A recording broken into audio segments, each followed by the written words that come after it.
నిజ నిర్ధారణకు అంతిమ నిర్ణయం DNA టెస్ట్.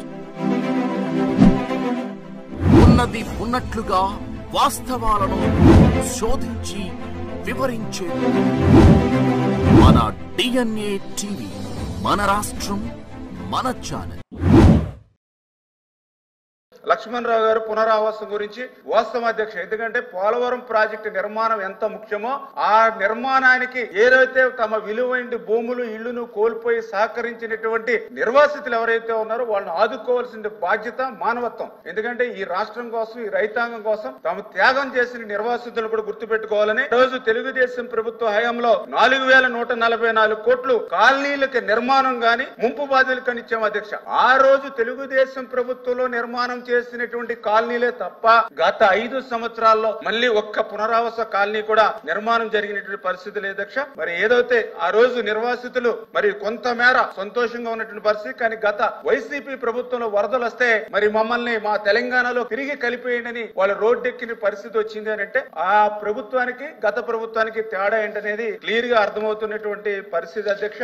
అదేవిధంగా ఏదైతే పోలవరానికి సంబంధించి నిధులు దారి మళ్లింపు ఏమైనా జరిగిందా అని చెప్పేసి గౌరవ సభ్యులు కూడా నాయుడు గారు కూడా అడగడం జరిగింది అధ్యక్ష. ఏదైతే వాస్తవం అధ్యక్ష. ఎందుకంటే 2014-2019 మధ్య 11,762 కోట్లు ఆ రోజు తెలుగుదేశం ప్రభుత్వంలో నిర్మాణం చేస్తే కేంద్రం నుంచి ఆ రోజు 6,764 కోట్లు మాత్రమే విడుదలైన అధ్యక్ష. అదే వైసీపీ హయాంలో వాళ్ళు చేసినటువంటి పనులు కేవలం 4,167 కోట్లు అవుతే గత తెలుగుదేశం ప్రభుత్వంలో చేసినటువంటి పనులకు సంబంధించిన బిల్లులు కూడా 8,382 కోట్ల రూపాయలు వైసీపీ హయాంలో వచ్చినాయి అధ్యక్ష. ఇక్కడ ఏదైతే అంటే పోలవరానికి రీఎంబర్స్మెంట్ కింద కేంద్రం నుంచి డబ్బులు వస్తే ఆ డబ్బుల్ని పోలవరం కోసం ఖర్చు పెట్టకుండా 3,385 కోట్లు వాళ్ళు దారి మళ్లించిన మాట వాస్తవమే అధ్యక్ష. మరి నిజంగా ఇది చాలా దురదృష్టకరమైనటువంటి అంశం అని చెప్పేసి కూడా ఈ సందర్భంగా తెలియజేసుకుంటూ ఖచ్చితంగా ఏదైతే ఈవేళ 2027కి ఎందుకంటే కేంద్ర ప్రభుత్వం కూడా చంద్రబాబు నాయుడు గారు కూడా 3 సార్లు అటు ప్రధానమంత్రి గారిని కానీ అదేవిధంగా జలశక్తి ఎవరైతే మంత్రి పాటిల్ గారిని కానీ స్వయంగా కలిసి మరి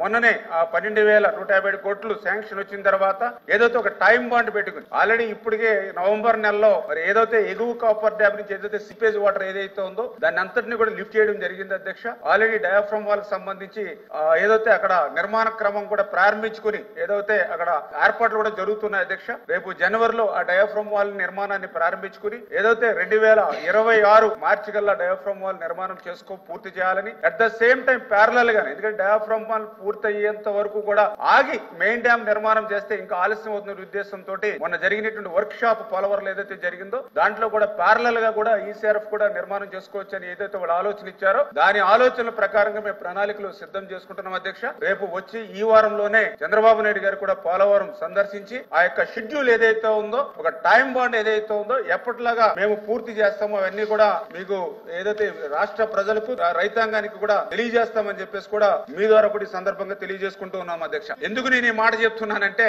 గత ప్రభుత్వం మాదిరిగా కాకుండా ఎందుకంటే ఆ రోజు కూడా నేను కూడా శాసనసభ్యుడిగా ఉన్నాను అధ్యక్ష. గతంలో 1924 ఆ రోజు మా శాసనసభలోనే ఆ రోజు ఉన్నటువంటి ముఖ్యమంత్రి గారు గాని ఆ రోజు ఉన్నటువంటి నీటిపారుదల శాఖ మంత్రులు స్టేట్మెంట్లు ఇచ్చారు అధ్యక్ష అసెంబ్లీలో. ఏదైతే మొదటి ప్రకటన 2021 జూన్ నాటికి పూర్తి, రెండవ ప్రకటన 2021 డిసెంబర్ నాటికి పూర్తి, మూడవ ప్రకటన 2022 జూన్ నాటికి పూర్తి, నాలుగవ ప్రకటన 2022 డిసెంబర్ నాటికి పూర్తి, ఐదవ ప్రకటన ఎప్పటికి పూర్తవుతుందో చెప్పలేము అధ్యక్ష. ఇవన్నీ అసెంబ్లీ రికార్డులో ఉన్నటువంటి పరిస్థితి అధ్యక్ష. ఇక్కడ వాస్తవం ఏంటంటే 2020 ఆగస్టులో డయాఫ్రమ్ వాల్ పోతే ఆ డయాఫ్రమ్ వాల్ ఉందో లేదో కూడా తెలియకుండా మేము 22 పూర్తి చేస్తాం, 23 పూర్తి చేస్తామని నాటి ముఖ్యమంత్రి సమాధానం అసెంబ్లీ సాక్షిగా చెప్పాడని అంటే సభని ఎంత తప్పుదో పట్టించారు, ప్రజల్ని ఎంత తప్పుదో పట్టించారో అర్థమవుతుంది అధ్యక్ష.